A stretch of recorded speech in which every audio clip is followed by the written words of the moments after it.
All right, we are live. Welcome to Fins Talk Overtime. I'm your host, Bobby Melendez, joined always by Mr. Brett Lagasse and our special guest on Twitter as JPF Scout, Justin. Let's start off with you, brother. How you doing tonight? Good, man. Glad to be on. Thanks for having me aboard. I appreciate it. Absolutely. Hey, man, we're excited about having you on. Brett, I know you're happy. You had a good weekend. You enjoyed the Dolphin game. How you doing today? I'm good. I'm feeling validated. Of course you are. I'll get into that a little bit. I'll get into it. Yeah. Steve, I see you on. Thank you, sir. Everyone who's tuned in already, thank you for tuning in to Fins Talk Overtime on the Fins Talk Sports Network. If you haven't yet, hit that like and subscribe button. Follow us on Twitter at the Fins Talk Network. You can follow Brett at Brett Lagasse67, Bobby Fins Talk, and you can follow Justin at JPF Scout. So let's first start off. Before we talk about the Dolphins game, the first preseason game, the preseason opener, they won 26-24. They iced the kicker. Let's start off with Justin. Let's get to know him as a Dolphins fan, and then we'll get into the game because I know the guys are dying to talk about it. So, Justin, man, so let's first start off. How did you I love the background, the jersey, everything, brother. You look like you're decked out in Dolphins gear. You got the whole setup. What started you off on this path of a Dolphins fan? Well, it was when I was a kid on one faithful Monday night in 1985 when I watched Dan Marino and the Miami Dolphins defeat the Bears on Monday Night Football to retain the undefeated streak going. And I was like, you know what? I really like this team, and I like Dan Marino, and he's a class act, and that stuff has just hung with me ever since I was a kid. And now I can't get it out of my blood. You know, I bleed that aqua and that orange. It just lives deep with me every season now. So that's how I'm a Dolphins fan. And let me ask you this. So since 1985, yeah, what's some of your favorite memories as a Dolphin fan? Oh man, there's lots of them, but some of my favorite memories as a Dolphins fan, if I can, one of my favorites, probably a lot of Dolphins fans as well that are a little older, was the last time we won a playoff game. Lamar Smith rushed for over 100 yards. We beat the Colts. We went on to the next round and ended up getting beat by the Raiders, but it was all right. It was a hell of a game, and you know they made it work, and that was probably one of my fondest memories. And then when they had Jason Taylor, Zach Thomas, Patrick Surtain, and Sam Madison. I actually got to go to a game. I live here in Denver, Colorado, and I went to a game where the Dolphins came into town, and Surtain picked the ball off and had a pick six and dropped to my knees. And it's like, yeah. Hey, that was a game that Alinda Mari had the game winner, right? Was that Kanoe Kennedy had knocked out Chambers? Yep. Michael, I can't remember. Yep, you're right. Yeah. I remember that game. It was just a great game, great memory as a Dolphins fan, but I've had lots of those good games, you know. I was back when we used to be able to win in cold weather. Yep. There he goes. He hasn't started. We haven't even started yet. He's burned. He's going. I remember one time we won a game in cold weather in Kansas City. Do you remember that? It was super cold, and we ended up winning the game. How long ago was that one? Man, it was just about as long ago as that game I went to, probably about 15 years. Well, last time I remember Kansas City from that long ago was when Priest Holmes tore us up.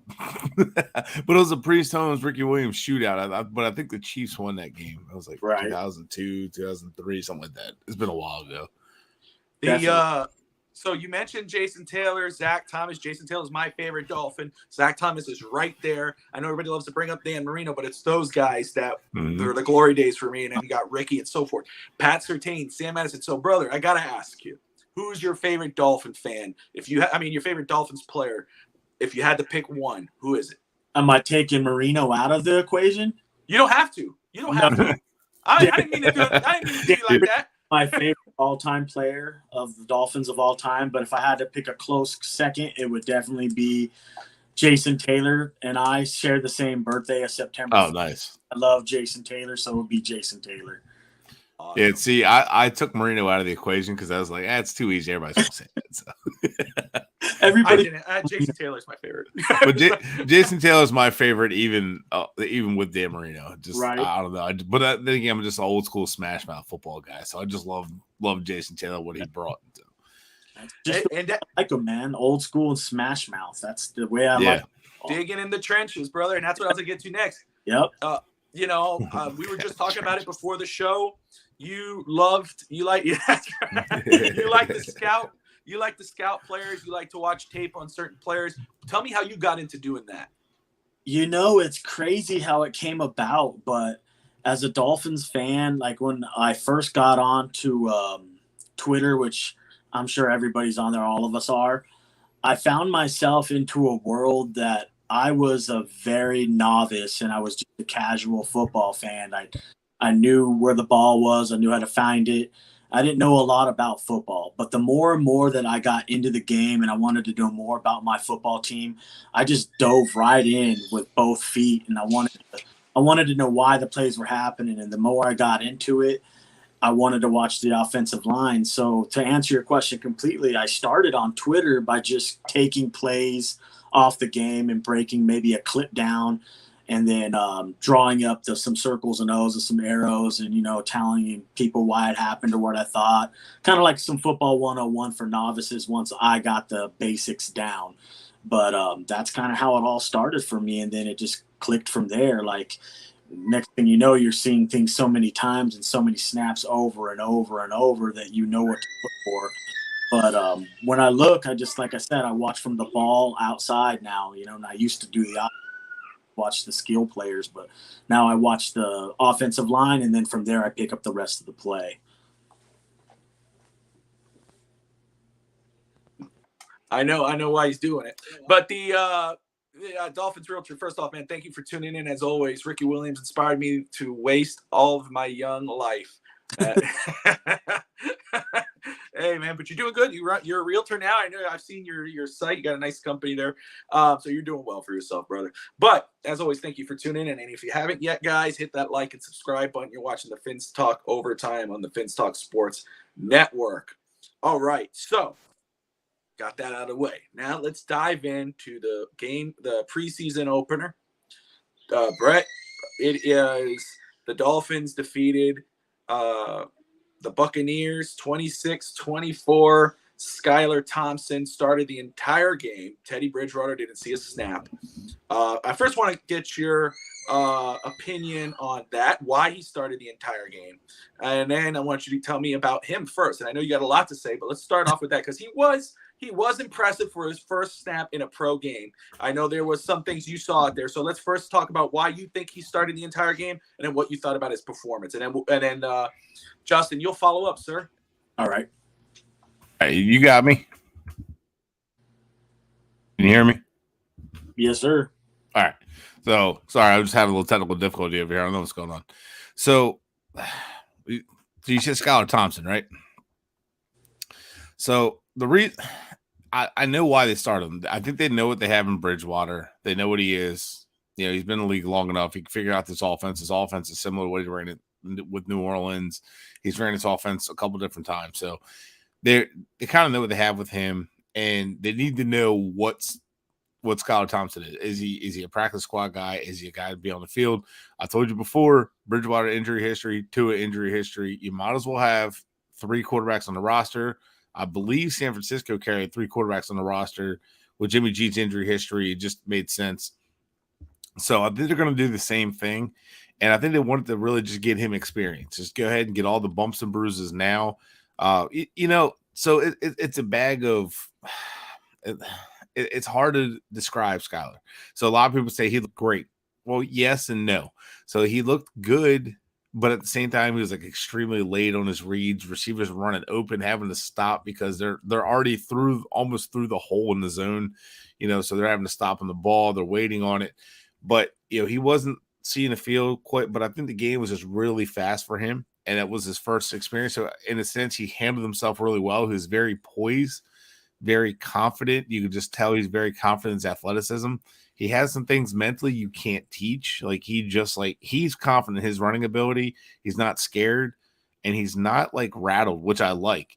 And he's not afraid to throw the ball as a gunslinger. So I was comparing him to Fitzpatrick. And I think that's kind of like right now, that's what he is. He's going to go up and down. He's athletic. He's going to make some plays, and he's going to make some like head scratches. You're just like, why did you make that throw? But he was seeing it late. However, he was making the correct reads. He was finding the guys that were open. This offense is putting people in motion. Lynn Bowden was put one-on-one and was able to put a double move and was able to get open for the touchdown.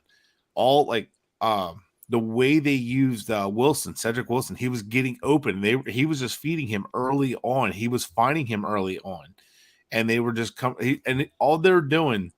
What I really like is they're just running right across the quarterback's face, just making it easy, just coming across his face. Just going to keep running, and that's what they kept doing. They kept running drags, they kept running in routes. They just kept making it easy for him to see and find his soft spots in the zone. And if the defense ran man, there was an answer for that. Like they had a man beater and a zone beater all in the same one. And he was able to make the correct reads, which I liked, but he was late a lot, which is probably speed of the game. So it's a mixed bag of emotions with him. So it's good, but it's not good enough. However, he's a 7th round pick and learning. So, but I think he played the whole game just so they can get that experience, so he can see, holy crap, this game's a lot faster than it was at Kansas State. So he's facing some serious defenses now that he's never seen in college, and that's just the tip of the iceberg, And Todd Bowles is not showing you everything; he's just showing you a little bit. Like, holy hell! And Todd Bowles is going to give you looks too, where it's like, damn, I saw nothing like this, and that's just like the entry level for Todd Bowles' defensive playbook. So I think he handled himself well. He handled the pressure well. He handled himself like mentally well. I thought he was like just calm. That's one thing I really liked. So that's just me. All right, Carnell, thank you for What's up, Carnell? Thanks for tuning in. Hit that like and subscribe button, guys. You gotta watch it on Fins Talk Overtime. So Justin, man, you heard Brett. What did you think of Skylar Thompson, man? What did you think how he did? Well, I thought he handled himself pretty well for what he was asked to do. Like Brett was talking about, I mean, he was late with some of his reads and some of his passes came out of his hand a little late. But all in all, I think that's kind of what I expected for a 7th round quarterback in his first, getting his feet wet in his first NFL game. I think that's kind of what I expected out of him. What I really kind of caught me off guard about him is how he was able to handle himself in the pocket when things did break down. He was able to make a move, step up in the pocket or to the side or scramble and make a throw. And if he was going to take a sack, he was holding on to the football. He wasn't going to let it get stripped from him. His reads, he was going through his progressions. It might not have came out of his hand really fast, but I think it's just because it's going to take a little bit more time for him to get used to the game speed. I think the Dolphins were trying to see exactly what he could handle, how much they could throw on his plate. I heard Mike McDaniel talk about some point during the game how he wasn't getting in and out of the huddle quick enough for Mike McDaniel. He didn't like it. He wanted to pick it up. And at that point, I think Skylar Thompson picked it up and started doing it the way that he liked. So I like that he was able to make that adjustment as well. Is he going to be a world beater? Is he going to be someone to take Tua's job? No. Everybody knows that Tua's the starting quarterback on this football team, and that Teddy is the backup. Now, Brett was talking about the Teddy situation, how he sometimes, he's got an injury history and he can get hurt. I live in Denver, so I watched a lot of Teddy Bridgewater's games as Broncos. They come on here all the time. And there's just sometimes that kid who makes some plays, and I'm like, why did you do that? And then they'll throw an interception and then won't go after the tackle, trying to save the play. And I don't like that about the kid. But he's got a lot of experience that can help this football team. And then he was also talking about keeping 3 quarterbacks on the roster, which I happen to agree with that analogy. I think they will keep 3 quarterbacks on the roster. I think Skylar's going to be a little bit too good at this point. Is he a polished product? No. Can he get us through some football games? Yeah, I think he could. So I think if you put him on the practice squad, I think somebody would poach him. But he handled himself well. No, you're absolutely right. And I think it's highly unlikely they put him on the practice squad. They're not going to risk losing him. But it's a great question, Jeff. And thank you for watching, brother. You're watching Overtime, guys. Don't forget to hit that like and subscribe button on the Fins Talk Sports Network. So who is not making the team if Skylar is quarterback 3, Brett? Who's not making the team? Yeah, who would you take off if you got to have Skyler as your quarterback 3? Had to be one of the running backs. Oh man. Well, I mean, they're going to keep probably 4 running backs and a fullback. I mean, I don't know. I don't what position they're going to be thin at. They're going to have to be thin somewhere.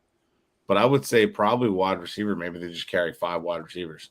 Yes, sir. Ooh, which means and Bowden, I don't think he's making the team. Yeah, everybody's like, oh, he looks sharp. Let's keep him. No, I think he just raises trade value. Trade value. Yeah, I agree with that. So, Justin, let me ask you this, and then we'll roll to Brett. So studs and duds. So if you could give me, let's try to get at least 3 for both. If you can't, that's okay. Who are your 3 studs of the game, and who are your 3 duds? Ooh. My 3 studs of the game. My number 1 stud of the game would definitely be Darius Hodge, number 41, who applied the pass rush on the quarterback to make the fumble. He caused the strip sack for Aguavin to score on. He would be watch out for this kid. I'm telling you, this Darius Hodge kid is good. I've been watching him since last year, and I think he's got a big upside in this league. My second stud would be, oh man, it's kind of rough to say, but I would have to go with Skylar Thompson on this one. He would be my second stud because he came into his first NFL game to get his feet wet and handled himself pretty well. If I was to pick a third stud, I know it's not expecting too much, right? He's a 17. Right. If he changes from 19, I'll be happier. I actually like 19. I think that's cool. I thought 19 is a good number. I had no problem. It's got bad luck, man. Yeah. Oh, Marshall. Time to break it. Oh, Brandon Marshall. Yeah, that makes sense. I get Ted Ginn. third guy. I would actually go back over to the defense, and it'll probably surprise you, but I really liked the look of number 56, DeAndre Johnson. For me, he passes the eye test as far as does he got body, can he perform under pressure, does he have some pass rush moves? He looks really good. It might take him a season or 2 to get under his belt, but once he gets everything together and get a little polish to his pass rush, he's going to be something to deal with. All right. So, and then any duds? Yeah, there were a couple, and I think Brett might be able to agree with me here. If we can take the offensive line as a whole, I would give that not as good a performance as I would like. 79, Larnell Coleman would be a straight-up dud for me. He had a really rough game at left tackle. He was unable to get off of the ball like I would like on passing plays and running plays. In a couple of plays, like on a screenplay, he looked really lost. I would give another dud to Eichenberg. He had another rough game. I don't know if it was because he was next to Larnell Coleman, but it just there's some plays that you got to make they're there and you need to make them. When you get a 5 linemen down on 4-man rush and you can't get it, and then you add a 6th one as a running back and it still looks bad, I got a problem with that. Yeah. And I don't think it's because of Coleman. Dude, Eichenberg just is not picking up the NFL speed. His footwork is so bad. His balance is so bad. He's always on the ground. One of his best blocks of the night, he was on the ground. I'm not seeing him get the push, man. He's just – it's frustrating because I was actually high on him when we traded for him. I was like, oh, cool, this guy will give up 2 sacks his entire career at Notre Dame. He's got shorter arms, maybe kick him inside. I think he'll do just fine. And one of my co-hosts of another show was like, well, I think he's going to be Zach Martin. I'm like, oh, well, don't tell me that. I don't want to envision that high of a guy, put that many high hopes on him. But no, he's far from that. He's got no meanness to him either. And that's kind of Zach Martin's mean. He's not. So that's a big thing with him. But yeah, Eichenberg, I'm not stealing your dud. I'll actually come up with somebody else, but he's definitely a disappointment for sure. Yeah, I think he's having a problem, like you said, with that NFL speed. I think people are getting on him a little quick. And then he's having you can see that he's having a communication issue down there. Yeah. Like, he'll go to fan block a guy to reach out to his left when he needs to be 2 steps over to his right. I mean, all a matter of positioning and alignment with these guys. And if you've heard Mike McDaniels talk about that stuff, even with the wide receivers and the running backs and everything, if you're not lined up in the right spot, it's going to be a big problem as well. Right. Well, so I want to touch on something real quick. according to PFF, and I think it's Paul Alexander who does their grade for offensive line. Larnell Coleman scored higher than Robert Hunt, Robert Jones, Liam Eichenberg, and Michael Dieter. I don't know. Yeah. Coleman had a 51.9 offensive rating. His run block was 35.1, but his pass block was 75. Oh. Not to be surprising because he's a leaner, athletic guy. Was originally recruited as a tight end to UMass and then moved to tackle. Played 3 years playing basically his first year redshirted in a sense, and they moved over, bulking him up. And then he played 3 years straight at right tackle, left tackle. So, but I mean that's to be expected, right? He's a good pass blocker, struggles as a run blocker. So. Yeah. But he doesn't just struggle as a run blocker. He gets destroyed as a run blocker. There's no base, but he's always been a project. It's a 7th round pick. Eichenberg was a 2nd round pick that we traded up for. So if I have a guy who's a 7th round pick struggling, I'm concerned he's a direct backup to Armstead. Very concerned there. But I'm expected my 7th round pick to be a concern, not my 2nd round pick. And that's part of my problem right now with the team. So, what do you think about this? What do you think about – I know they don't want to move guys around because McDaniel said he's sick of moving guys around. But what about at the beginning of the season if they decided to go ahead and move Michael Dieter, start center, Connor Williams back over to left guard, and then you can have Eichenberg become the swing tackle and, maybe give Jackson some competition? Well, that's what I've been calling for. Not so much Eichenberg swing tackle, though. His best position he probably looked more comfortable at was right tackle. I've been calling for Connor Williams to stay at guard and Dieter at center. Dieter had a bad game, but Dieter I'm willing to give a break to because he has been in a walking boot since June. Yeah, so I'm willing to give him that break. And Williams has been playing center, and everybody's saying he's going to start center. If that's the case, I think it's a mistake. I think they need to move him back to guard and leave him there. And I think you just put Dieter at center, and I think that will settle things down. Dieter at least he's a smart guy. He knows what's going on. If anything, he's fundamentally sound. He's smart. Does he get a crazy push? No. He just does his job. And his PFF grade, just for example, to kind of put a number on it, it'll be right down the middle, like 60s. Almost every week on run blocking and pass blocking. He does his job. Connor Williams is mean. Hunt, I'll get there. He's up and down, very inconsistent right now. And McDaniel actually kind of called that out when they were talking about Gesicki.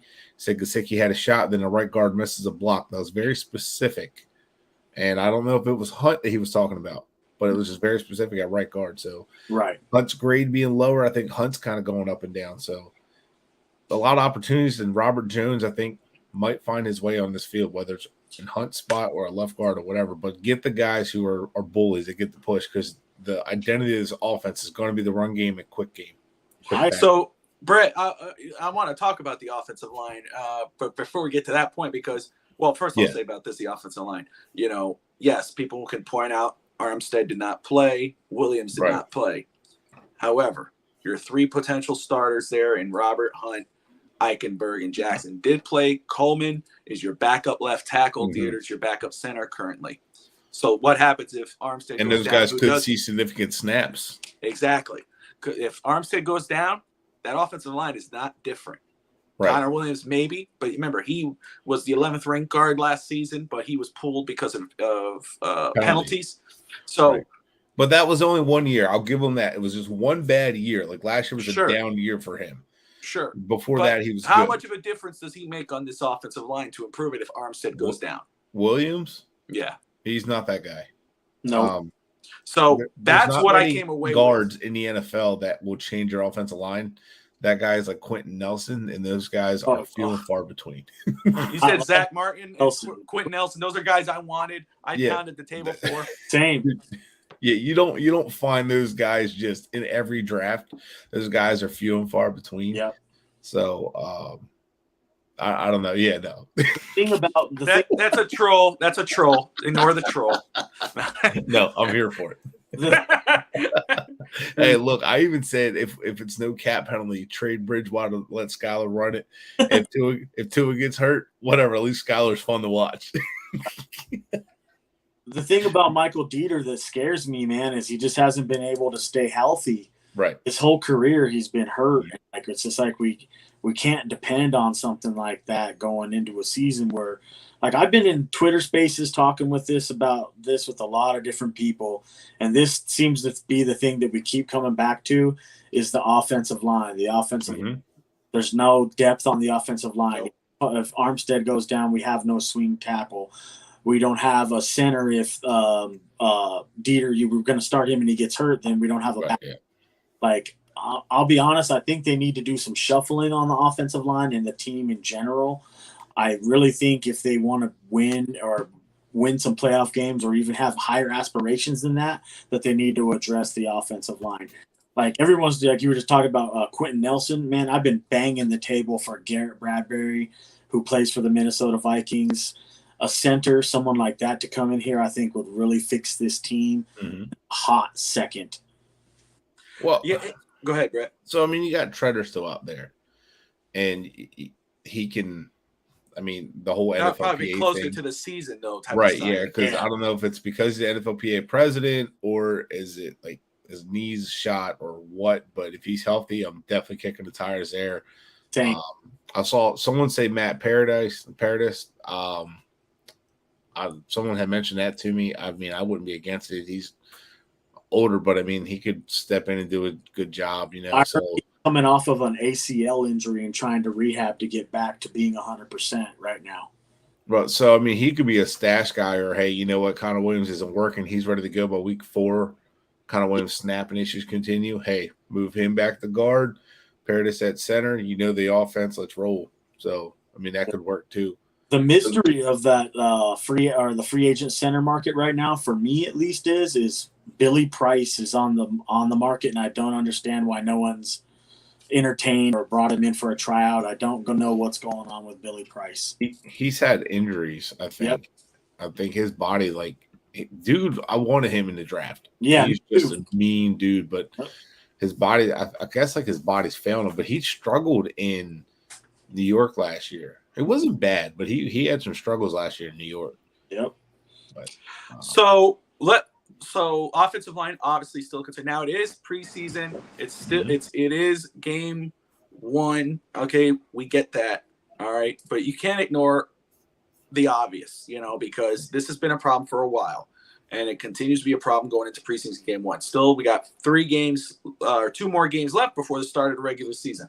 Yeah. So we're going to see what happens with this offensive line, Brett. Let's talk a little bit about another part of the roster that, with Mike McDaniel, with this Frank Smith, the new offense coordinator, et cetera, we figure it's probably going to be a bright point or a bright spot for this offense, which is the running game. There was no real running game. Right. So what are you thinking about that, man? Do you think this is just a hiccup, or do you think this is a sign of things to come? It's probably a little bit of sign of things to come, at least early on in the season. Look, no matter who you have in the offensive line, they're going to find their footing, right? It's going to happen. You get it. New system, all that stuff. Mostert knows the system. He's explosive. Edmonds, he can probably run the system well. But these guys have never been the bulk carries. Edmonds didn't have – he had 97 carries in 2020 and like 104 in 2021. Mostert's only had 100 carries twice. So that's like a third of the carries. So Mostert, I think the most games he suited up in and played is 8. So we're talking guys that are not bell cow backs. Now, I know they're talking about rotating the backs and all that committee. But Michelle, even last year, he's just not the same back you saw at Georgia. He was smooth in Georgia. He was a committee back. He thrived on that. He was like their do-all back. He could do a little bit of everything. And now he comes in, he looks bulkier. He looks a little bit slower, like a step slow. Like he's not seeing the field well. Our backs are fairly average. And like I've said before, I want Kareem Hunt. Why? Because he's a step above these guys. He's faster. He's stronger. He knows the system. He's been in the system. And he's been a rotational back for the last 3 years. And, you know, in Kansas City, he ran a similar system. He runs almost the same system here or in Cleveland. So he can run this in the system. And I see like Harrison saying we don't need every down back. Correct. But When your offensive line is struggling, you need a back to get in there. So the one thing people misunderstand about the Shanahan system has backs that fit their system, but so the system will actually elevate the backs from like where they are to a step above. But if you look at Tennessee, they run a similar system. Look at Derrick Henry. Look how efficient that run game is. Green Bay, look at that run game with Aaron Jones. Yeah. Look at the Colts. Very similar system. Look what they do with Jonathan Taylor. So you see where I'm going with this? Like, just because you have a system that's efficient for the running backs doesn't mean you can't have a stud at running back. So, Brett, what you're saying is that Harrison is wrong. You're saying that Harrison Melendez is wrong. That's what you're saying. I'm saying it's a misunderstanding. No, you're saying that he's wrong here live on the Fins Talk Sports Network, where everybody is watching, liking, and subscribing. That right. Harrison is just wrong. I get it. Okay.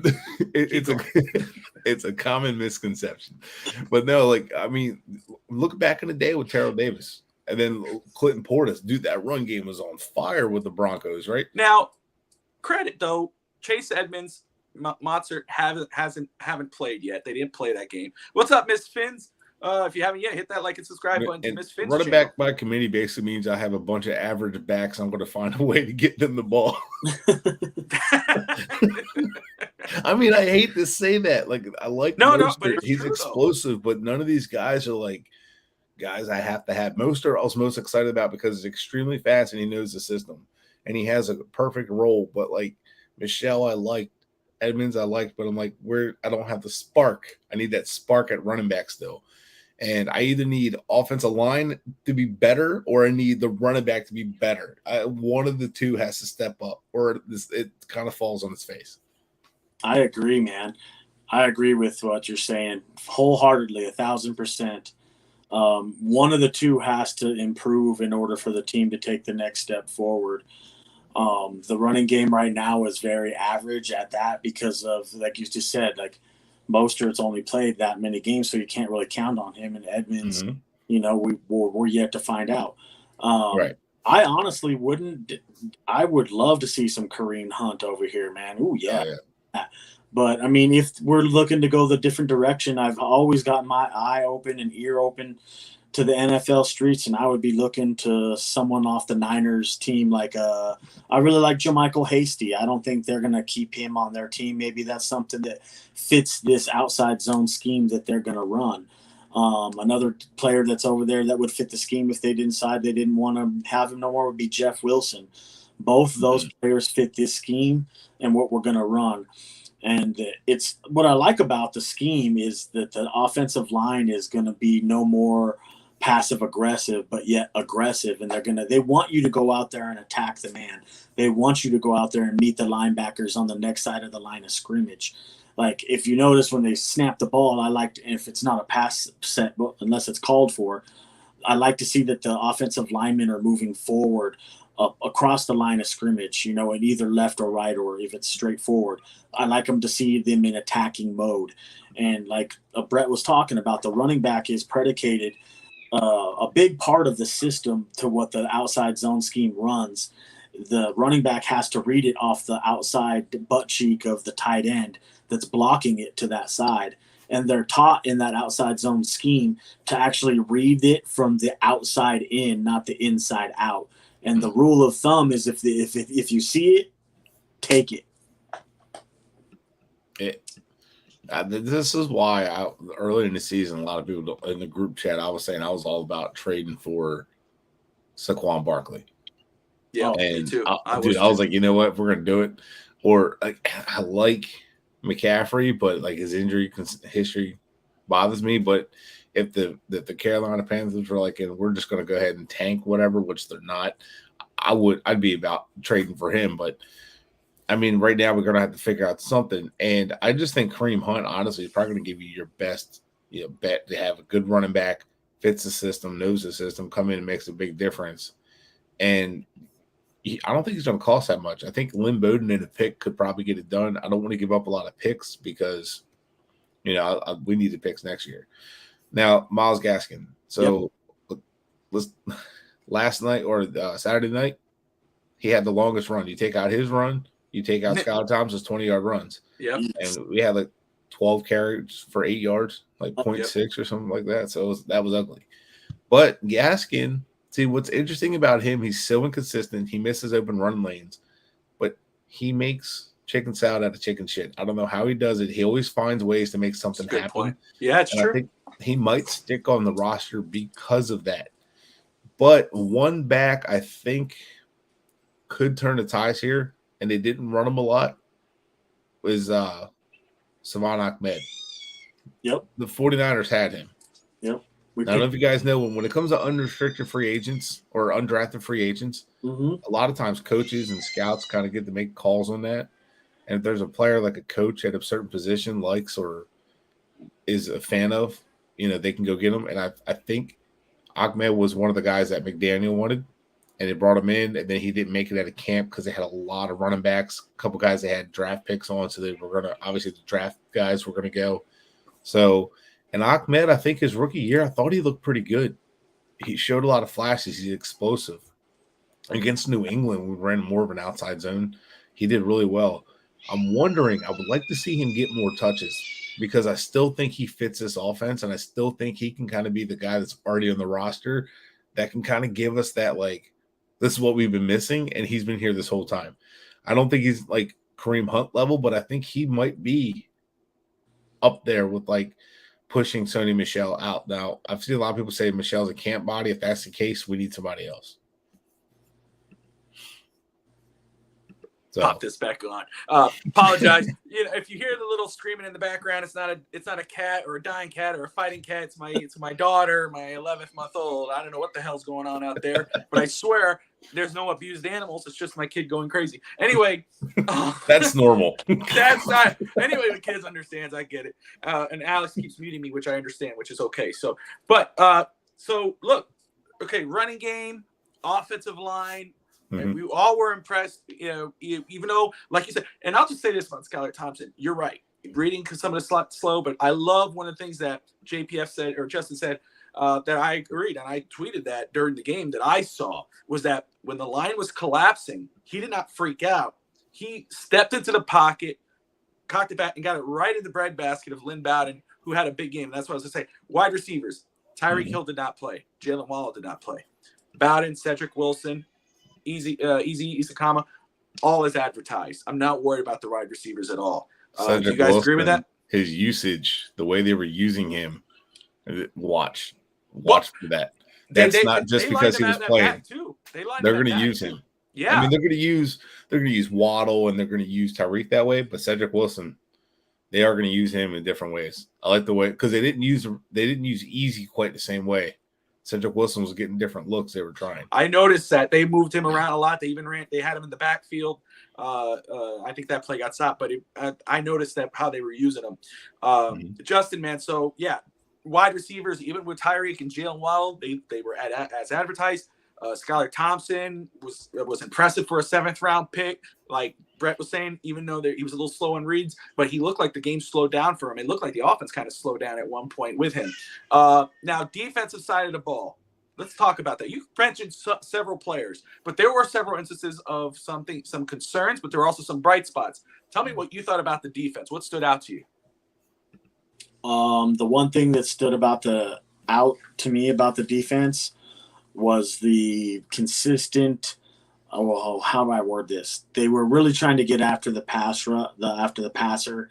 So the pass rush to me was looking really good with the 2s and 3s that were in there. Like I mentioned, Hodge and Johnson, and even Steele was really stout at the point of attack. And even Owen Carney got in there, had a half a sack. They looked really good. But the one thing that kind of threw me for a loop a little bit was the lack thereof of coverage in the linebackers. A couple times I think Aguavin got lost in the mix.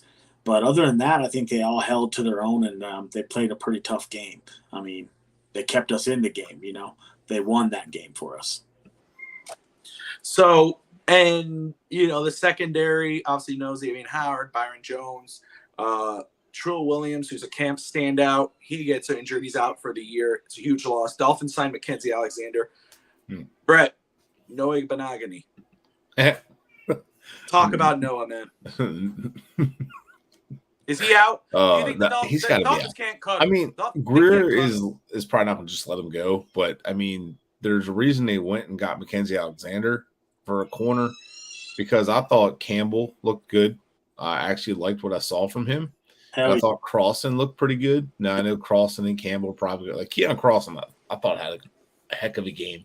He's been lighting up in camp and then shows up during the game. I'm like, yeah, that was nice to see. Elijah Campbell came up with the interception, but it wasn't just that crazy interception he had. He was making some plays. He was actually good and covered.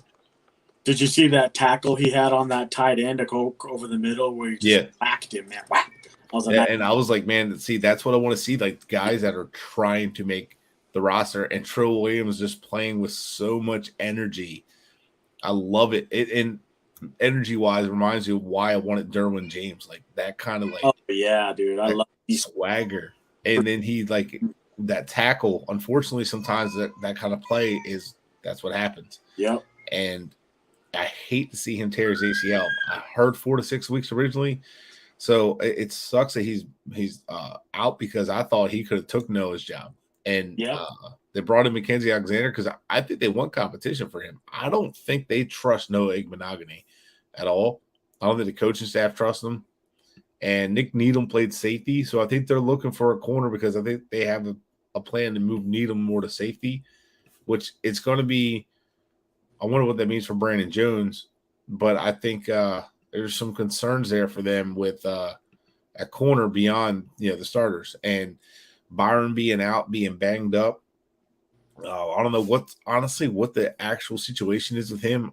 I thought he was on the field for a little bit, but with him being out, who's the next guy to step up? And usually that's going to be Needham, but if not, you're going to need somebody in there. And Eric Rowe has his own role, right? So they're going to need him to stay in that role, or if they have to move him the corner and have to maybe put Brandon Jones in that spot, which that's not really a good look there. So I think honestly, I liked Campbell. He gave me a lot of hope. I liked excuse me. Phew, man, that hurt. I like Keon Crossan. God. All that damn heartburn, beer. man. Had some stuffed jalapenos, man.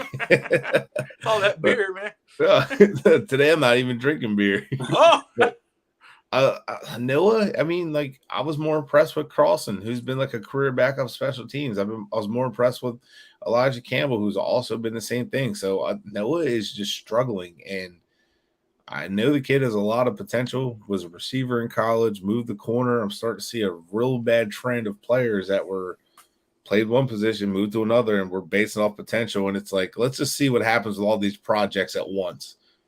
You can't get it all done. You can't just get you have to get guys that just know what they're doing. You know what they are. You're not guessing, coach them up, and then work on the projects. But Noah was too big of a project for this team to handle. I think he might just be like a relegated like special teams and just fight for a roster spot. I agree with that. Justin, man, we're talking about quarterbacks, receivers, running backs, line, defense, but a lot of eyes were on the coaching staff. There's a lot of high expectations on Mike McDaniel and company. So it's his first game. It's preseason. I understand. We all understand. But what were your thoughts, brother? What are you thinking about Mike McDaniel and this staff after the game one? I was actually quite impressed with the guy. I thought he called a good game. I like the guy's swagger, like he's a funny dude. There was that play where the guy came up on the sideline and Mike McDaniel was like gonna try to tackle. So I kind of like the guy. I thought he had a good first game. All in all, I thought they called a decent game. There was just some times in the game where they needed to block a little bit better. I mean, they played well and they coached well. I didn't see any bad misusages of the clock. I'll tell you what I really liked about it is they closed out the first half really well. That's when that Campbell crazy circus interception happened. And then right after that, they got the strip sack for the touchdown by Aguavin. So I love the way that they closed out the half. And then they started the third quarter. They came out with that the Gaskin run that started the third quarter. So I like both of those because we struggled doing that last year and in previous regimes. So obviously I think it's a success for the first step. And Brett, what are you thinking, man? It's his first game. How do you think he called it? McDaniel called a good game. Boyer, I'm still on the fence on. I don't know if he called a bad game, but I've told you before, the linebacker bothers the hell out of me. Although Tyndall did really good. Somebody mentioned earlier, 90 grade. So that's a question mark for me. Still, Boyer calls a lot of zone. There was a lot of zone called last night. Not a huge fan of that for the fit that we have, the players we have, but they're aggressive up front. And they wanted to control the line of scrimmage on both offense and defense, which was nice to see. You saw it scheme wise, defensively. They try to control the line of scrimmage. They try to get aggressive up front, put pressure on the quarterback, which takes pressure off the defense, the back end of the defense. Offensively, I thought McDaniel had a good game plan. I thought he called a good game. I thought his play call was creative. I thought it was really refreshing to see motion, to see guys getting open, getting one-on-one looks. It reminded me a lot of what the Rams did early on with Jared Goff at quarterback and Sean McVay as head coach. Obviously, they come from the same family of play designs, but it's really nice because Jared Goff succeeded in that offense because everything was simplified. They had decent receivers. They didn't have the Cooper Kupps back then, and the offense still clicked. It still worked.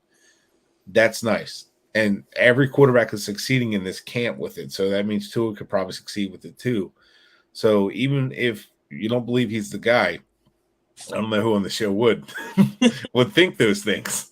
But I mean, even so, he could still have a good year and still just do his job, just make the right reads, and he's good. So things are going to be a little bit more simplified in that sense, but the looks are there. And the run game, the trying to balance the play call, and I felt was there. I don't know the numbers, but I felt like they try to balance the play call in the offense enough, and that the commitment, the play action in the run game just was a cherry on top. All the play action passes, I loved it. Not a whole lot of RPO. It's so sick of the RPO. Jeff Fernandez commented in, and again, thank you, Jeff, for tuning in. We appreciate it, brother. Again, guys, you're watching Overtime on the Fins Talk Network. He says, only knock I had was Mike McDaniel accepting that late penalty that gave Tampa Bay an extra down, and they were able to get in position for a winning field goal. But he was trying to play field position on that one. He had them backed up. That was what ended up being like a 2nd and 20 or 3rd and 20, and they ended up getting the first down. I mean, you expect your defense to kind of hold there. And they had 2 chunk plays already to get the first down and 4. So he did call. Yeah. He did ice the kicker, so I think he made up for it.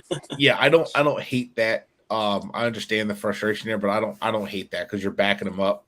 They would have been a little bit closer. You saw them went for it on 4th down, so that tells me he made the right choice because he probably had a feeling, hey, they're going to go for it on 4th.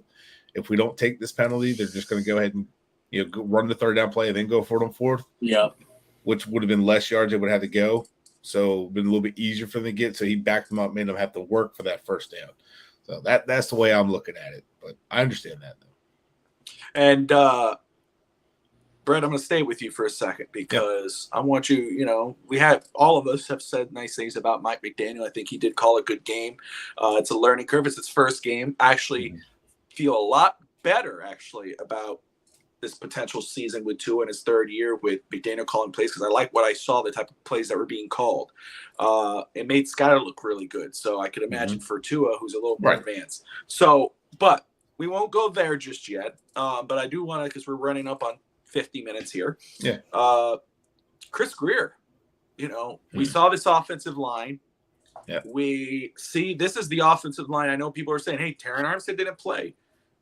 Connor Williams didn't play, but this is the offensive line that if Armstead goes down, you're more than likely going to have to deal with because and Armstead has an injury history. So depth is still a problem. Linebackers, line, even now corner, even with Byron Jones, and we had to go out and get Mackenzie Alexander. So you've kind of hinted at your feelings about the situation in Chris Greer. So I am going to give you the floor. I'll say 2 minutes. You got 2 minutes.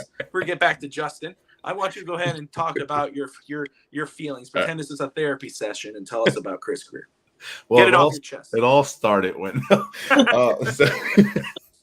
look, I already mentioned running backs are pretty average. I already mentioned the issues of the offensive line. The 5 players in the offensive line that played playing starter snaps, right? They played 13 snaps off the field. Backups came in. And so I don't want to hear they're the third string and all that. They played those 5 for a reason. They know that's the positions they're going to be in if 1 or 2 injuries happen. It all it's going to take is 1 or 2, and Armstead has injury history. So we know the offensive line has always been a mess since forever, for a long time. Greer took over in 2016, and when he tore this down in 2019, he was like, we need to fix the lines. Well, what happened? Because the offensive line is still not fixed. It's still a mess. Now we're relying on a veteran left tackle. I said we never replaced Tunsil, so it took us till now to replace Tunsil. Fine, but, you know, they got Armstead, but the rest of the line is still bad. So, like, we still have to figure that out. Oh, it's not good enough. And Jackson was solid, played well, but it was against third stringers. There's plenty of times where his footwork and hand placement, dude, if he's against a top-level defender, he's getting beat. So there's some concerns. I'm sorry. No, you're good. I want you to, because you've brought that up on Twitter. Alex, you keep Brett on there. I'm just going to make this quick. You mentioned this on Twitter several times. I want you to be able to explain this, what you're talking about when you're talking about hands and feet, so people can understand where you're coming from. So when he's blocking out, pass blocking, the defender widens out, his feet stop, and now he's leaning. So now his weight's leaning outside of his base. A high-level defender might fake a move out, get Jackson's feet to stop. As soon as Jackson does and lunges out, the defender's going to cut back inside, throw him to the side, make the play on the ball carrier or the quarterback. And we saw that last year. I've seen that in his college tape. It happens. His footwork, his feet stop a lot or he get too wide beyond his base. But once he gets outside of his base, anybody, he'll lose his balance. And that's been a problem with him. And then remember, they're doing this against backup defensive line as well as everything else. So that was one of the problems. The other problem I had, we saw secondary as an issue. We know we got good secondary players. Even the guys I mentioned that played pretty well, Crossan and Campbell. Ignore that because I don't think it's a major problem. The major problem is the middle of that defense. Phillips, as long as he grows playing against the run, we're good. Van Ginkel's been pretty decent against the run. Melvin Ingram helps there, right? We're good there. The middle linebackers are a problem. The middle of the defense is a problem. It's soft. Baker's a good blitzer, but Baker's not great in coverage at all. Tyndall can really help with that. Tyndall did very well, played, shut down a screen. He's flying around. He's still learning to rely on rookies a problem.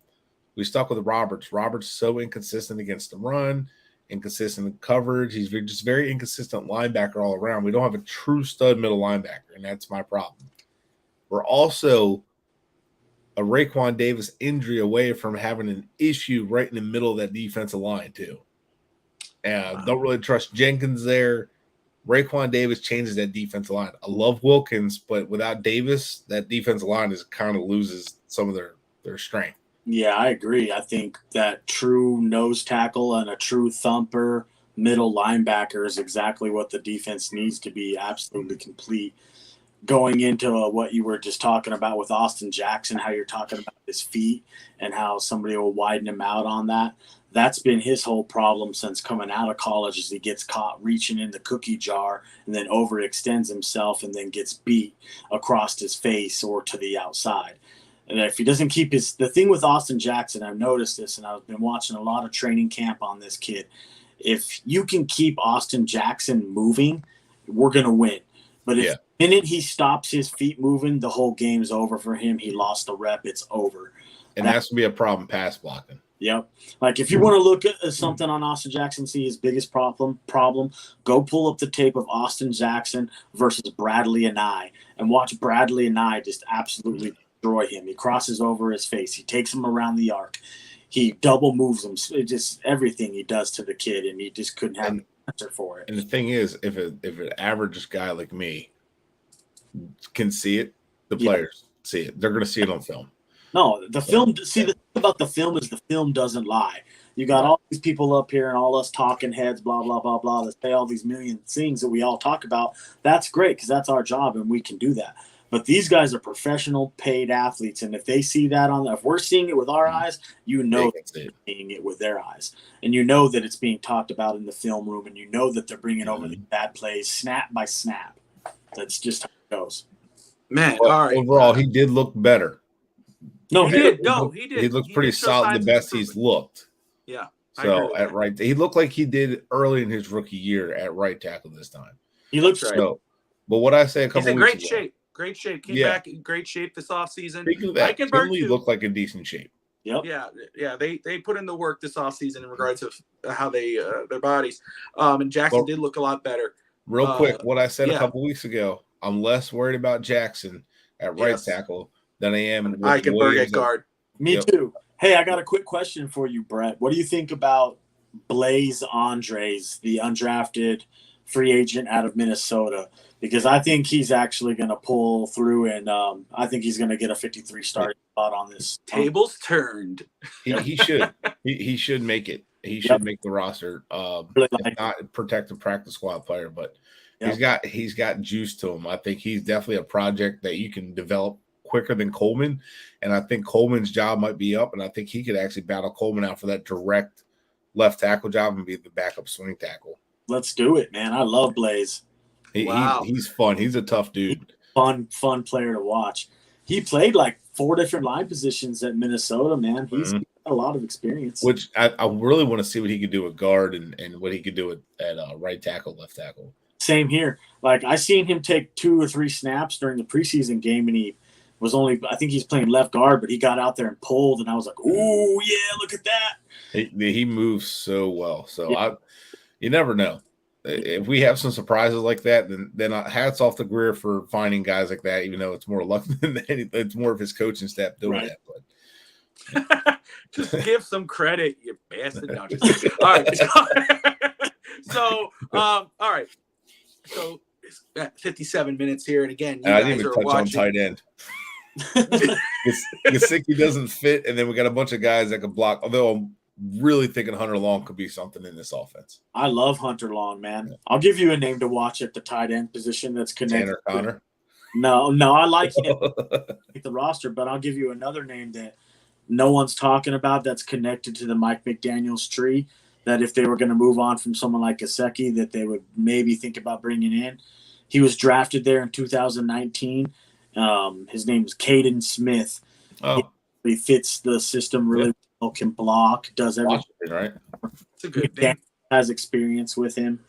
Was he the one from the University of Washington? Yes. Yeah, I remember watching some of his tape. Yep, he's good. See, guys, everyone tuning in. Again, you're watching Overtime on the FinStar Sports Network. This is why you should watch. We're not talking about all the major names. We talk about those hidden gems you don't know about. You just got to stay tuned right here. You got Justin. That's a good. I didn't even think about Caden Smith. I'd bring him in. Yeah, you got Brett Legassi here. This is what they do. This is what we do. But again, you guys are watching Overtime. Hit that like and subscribe button. You got Justin here at JPF Scout on Twitter, digging in the trenches. You got Brett Legassi at Brett Legassi67 on Twitter. You got myself, Bobby Finstalk, and of course follow us on Twitter on the Finstalk Network. So to close this out here, Justin, I want you to tell me what you're thinking about this team this year, brother. What is your outlook on this Miami Dolphins football team? My biggest outlook is that we can get through the regular season in somewhat of a healthy state in order to make a nice playoff push and get into the playoffs. And I'd like to see us win at least one game. If you were able to give us some more oomph on the offensive line, like a Garrett Bradbury, I think we could get 2 playoff games. But that's what I'm looking for, is us to make a great season, stay healthy, see what we have at quarterback with a solid offensive line behind it so we can make a good observation on what we have for the future, and then I'd like to go from there and see us win at least 2 playoff games. Gotcha. All right. And I didn't ask you this, and I'm going to, though. I'm going to put the pressure on. I'm going to turn the oven on for a second because you did mention it. And I usually do to our guests, and I'm sorry I waited until the end to do this. I put a bad taste in anybody. Quarterback. It's a big thing for Miami. Okay? You got 2 different sides to this. You got the Tua Stans, and then you got the Brett Legassis of the world. Okay? So I'm just got my own category. Yeah, that's right. What's your thoughts? What's your analysis on Tua right now? And how do you feel about him this coming season? What are your thoughts of him the past 2 seasons? What are you thinking about him right now as we go into the regular season? I'm really not going to get mad at anyone like Brett if he's not a Tua guy or anybody who doesn't. Like, I'll be honest with you. When I first scouted the kid, I didn't like him at all. I was like, no, I don't like it. I don't like lefties. I just started picking him apart. But the more and more that I watched the kid's game when he was at Alabama, the more I fell in love. And I was just like, wow, this kid's really good. But the thing that really impressed me about him is his poise in the pocket and the way he can maneuver the pocket.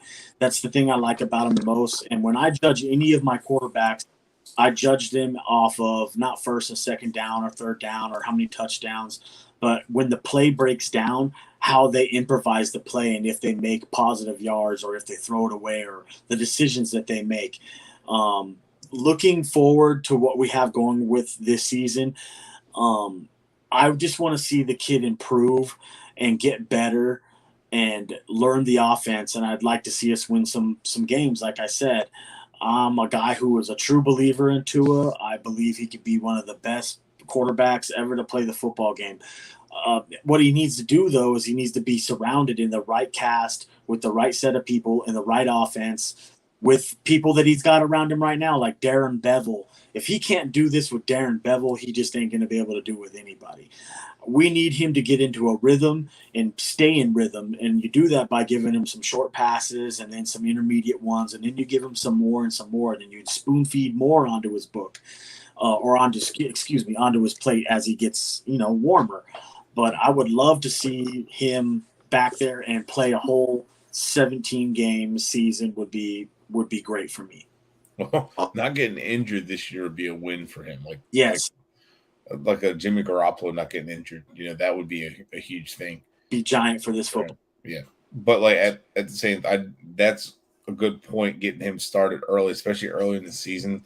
You'll be able to tell if it's a Jared Goff situation or / Jimmy G situation, kind of same situation where like the offense kind of the reason why they're succeeding versus whether they're taking that offense to another level. Because you can see the difference in the Rams offense from Jared Goff, Matt Stafford. You see the difference. You might see the difference with Trey Lance, but you see what Aaron Rodgers does to that offense. So there is a difference, and I think you'll be able to tell like if Tua is like the one elevating the offense to another level.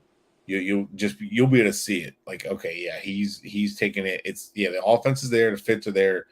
He makes it even better. Just real quick too, I know you were earlier talking about how they were gonna probably put 8 in the box and try to shut down our running game until we prove that we can pass it. And I think that will be what you see going forward, is a lot of teams will make it a thing to stop that running game until Tua proves that he can make those intermediate throws and that he can pass it deep to people. I think then they'll maybe play it a little bit differently. But what I would like to see when he gets into game, especially week 1, regular season, live bullets, honestly, since they're going to be coming after us, I would like to see the ball get out of Tua's hand real fast. That's a good point. Yeah. That's a good point. And we'll leave it at that. Hey, man, Justin, I got to thank you for coming on, brother. Again, I was excited about having you on, and you didn't disappoint, man. And I hope you plan on coming back soon. Yeah, anytime, man. Thanks for having me on. I appreciate it, dude. It's my pleasure. Anytime. Absolutely. All right, guys, you were watching Fins Talk Overtime. I'm Bobby Melendez. That's Brett Legassi. That's Justin. Again, you can follow Justin on Twitter at JPF Scout. Digging in the trenches. He is on some spaces. I've seen it before. I've listened to some of his stuff, so you can follow some of that stuff there. And until then, don't forget to hit that like and subscribe button. Comment below if you have anything to say about what we've discussed, disagree, agree. We love to hear it all. And follow us on Twitter at the Fins Talk Network. Appreciate you, Miss Fins. All right, guys, we'll see you all next time. Thank you for tuning in. Fins up. Fins up, baby. Let's go. Sweet. That was a nice show, guys.